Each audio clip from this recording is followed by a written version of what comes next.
নমস্কার, সবাই কেমন আছেন? আশা করি ভালো আছেন। আজকে কি রান্না করলাম চলুন দেখাই। আজকে কিন্তু নিরামিষ, শুক্রবার।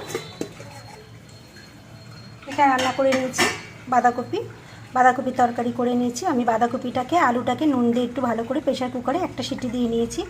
তারপরে আমি আলুটাকে নুন হলুদ দিয়ে ভেজে তুলে রেখে ফোড়নে দিয়েছি জিরে ফোড়ন, তেজপাতা ফোড়ন। মশলার মধ্যে দিয়েছি এখানে আদা বাটা, পাকা কাঁচা লঙ্কা বাটা, দিয়েছি একটা টমেটো, জিরের গুঁড়ো, ধনের গুঁড়ো, নুন, হলুদ, নামানোর সময় স্বাদ মতন মিষ্টি, ঘি, গরম মশলা।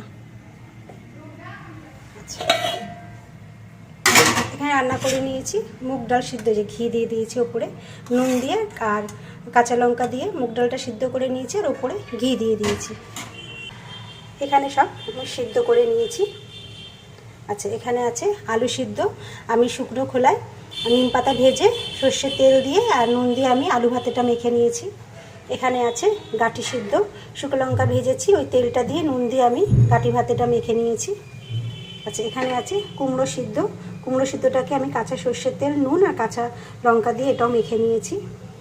আচ্ছা, এখানে আছে পেঁপে সিদ্ধটাকেও আমি নুন দিয়ে কাঁচা সর্ষের তেল দিয়ে কাঁচা লঙ্কা দিয়ে মেখে নিয়েছি। এখানে আছে আলু ভাতে মাখা, শুকনো লঙ্কা ভেজেছি, বড়ি ভেজেছি আর সাদা জিরে ভেজে আমি ওই তেলটা দিয়ে নুন দিয়ে আমি আলু ভাতেটা মেখে নিয়েছি। খেতে খুব ভালো লাগে এটা।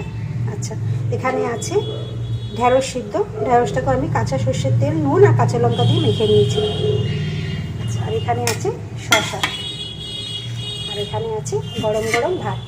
ব্যাস, তাহলে আজ এই পর্যন্তই। এখানে আছে ডাল সিদ্ধ, এখানে সব সিদ্ধ মাখা, নিম পাতা দিয়ে আলু সিদ্ধ, এখানে আছে বড়ি, শুকনো লঙ্কা, জিরে ভাজা দিয়ে আলু সিদ্ধ, এখানে আছে গাঁটি সিদ্ধ মাখা, এখানে আছে কুমড়ো সিদ্ধ মাখা, এখানে আছে পেঁপে সিদ্ধ মাখা, এখানে আছে ঢেঁড়স সিদ্ধ মাখা। আচ্ছা, এখানে আছে বাঁধাকপি আর এখানে আছে শসা। ব্যাস, তাহলে সবাই ভালো থাকবেন, সুস্থ থাকবেন। আবার সবার সঙ্গে পরে দেখা হবে।